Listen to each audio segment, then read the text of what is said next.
Good morning बच्चों।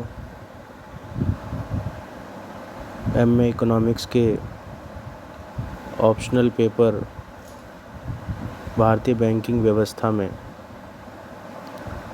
आज हम भारत में वित्तीय प्रणाली में सुधार के संदर्भ में पढ़ेंगे।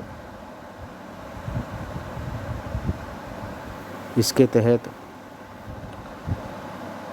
हम बैंकिंग प्रणाली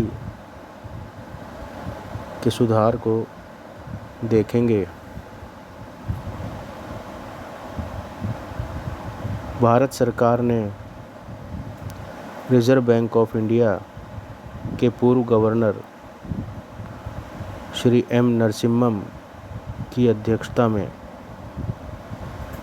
वित्तीय प्रणाली के ढांचे, व्यवस्था, कार्यों एवं कार्यरीति के सभी पहलुओं की जांच करने के लिए एक समिति नियुक्त की। समिति ने नवंबर 1991 में अपनी रिपोर्ट प्रस्तुत की। नरसिम्हम समिति का मुख्य उद्देश्य सार्वजनिक क्षेत्र के बैंकों और विकास संबंधी वित्तीय संस्थानों के वित्तीय स्वास्थ्य को उन्नत करना था, ताकि उन्हें सक्षम एवं कुशल बनाया जा सके।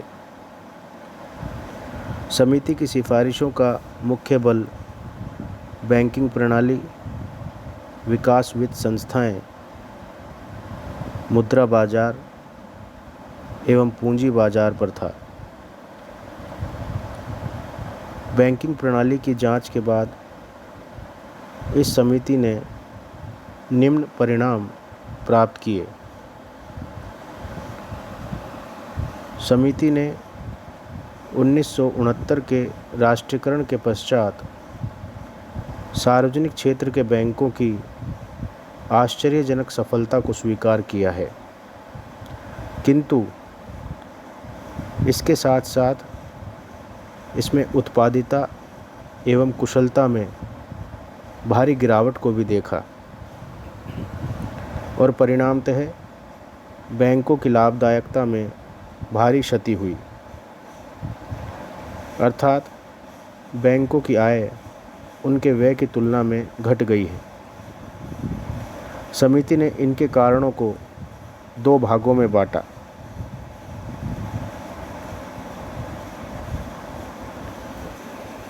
इसके तहत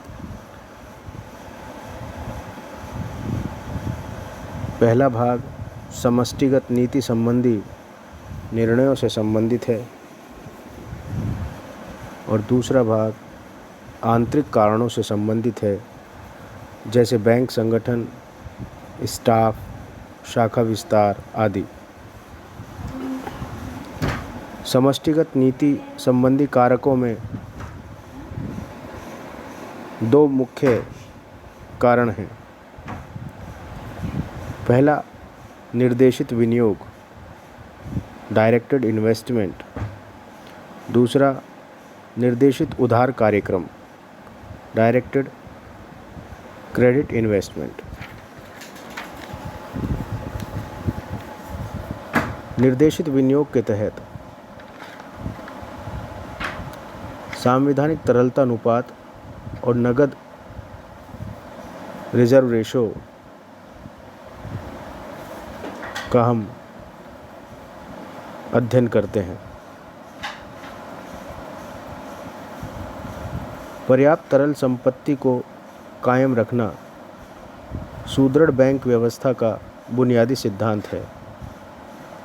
फलस्वरूप बैंकिंग नियमन कानून 1949 की धारा 24 के अधीन वाणिज्यिक बैंकों को नकदी, स्वर्ण के रूप में कुल मांग तथा सावधि जमा दायित्वों का 25% से कम राशि को तरल परिसंपत्ति के रूप में रखना आवश्यक कर दिया गया।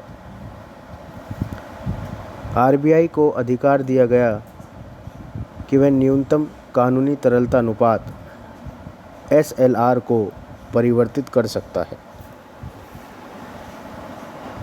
इस अधिकार द्वारा 1972 में RBI ने इसे 25% से बढ़ाकर 30% कर दिया और बाद में यह धीरे धीरे 38.5% हो गया।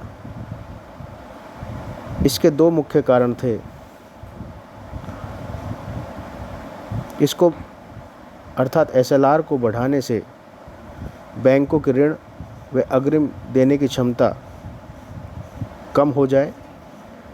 दूसरा कारण, ताकि स्फीति को कम किया जाए।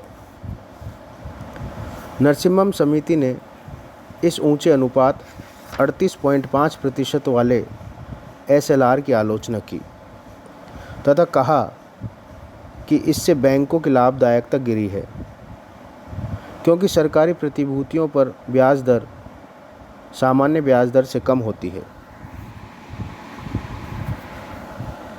साथ ही ऊंचे SLR से उत्पादक क्षेत्रों जैसे कृषि, उद्योग, व्यापार के लिए बैंक ऋण देने की शेष राशि कम बच जाती है। अतः समिति ने ऊंचे SLR को बैंक प्रणाली एवं बैंक में जमा बचतों पर एक कर कहा है।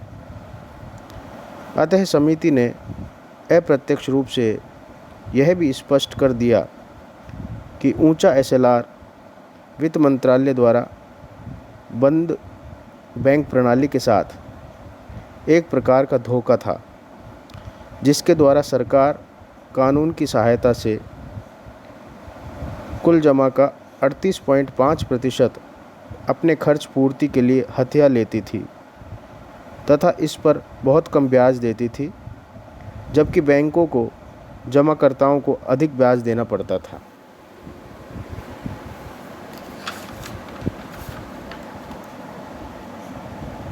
इसी प्रकार CRR को भी अधिक दर पर बनाए रखा गया। इन दो समष्टिगत दरों को अर्थात CRR एवं SLR को ऊंचा बनाए रखने के कारण बैंकों की लाभदायकता पर विपरीत प्रभाव पड़ रहा था। आंतरिक कारणों में नरसिम्हम समिति ने कहा कि शाखा विस्तार में आश्चर्यजनक वृद्धि करते हुए यह ध्यान नहीं रखा गया कि क्या नई शाखाएं आर्थिक दृष्टि से सक्षम हैं। दूसरा, स्टाफ की संख्या में तेज़ी से वृद्धि हुई और उनकी पदोन्नति भी भारी मात्रा में त्वरित की गई। इसके कारण मानव शक्ति की गुणवत्ता में गिरावट और सभी स्तरों पर अत्यधिक स्टाफ की नियुक्ति हुई। तीसरा, अनुशासन एवं कार्य आचार संहिता को बढ़ावा नहीं दिया गया। यंत्रीकरण, कंप्यूटरीकरण आदि के कार्यक्रमों का विरोध किया गया। मजदूरी व पदोन्नति को न तो व्यक्तिगत बैंकों ने और न ही समग्र बैंक प्रणाली में जोड़ा गया। फलस्वरूप ग्राहक सेवा में अकुशलता और श्रम उत्पादिता में गिरावट आई है। नरसिम्हम समिति के अनुसार कृषि एवं लघु उद्योगों में बैंक उधार को बढ़ावा दिया गया है, जबकि इन ऋणों की प्रशासन इकाई लागत बहुत ऊंची है। इसके अतिरिक्त ये ऋण सहायता ब्याज दर पर दिए जाते हैं। नरसिम्हम समिति ने यह भी कहा कि दूर दराज क्षेत्रों में शाखाओं की स्थापना के कारण केंद्रीय ऑफिस का पर्यवेक्षण एवं नियंत्रण कमज़ोर पड़ गया। इसके साथ ही आंतरिक परीक्षण व अंकेक्षण तथा बिना मिलान के अंतः शाखाओं व अंतः बैंक प्रविष्टियों ने नियंत्रण को और कमज़ोर बना दिया।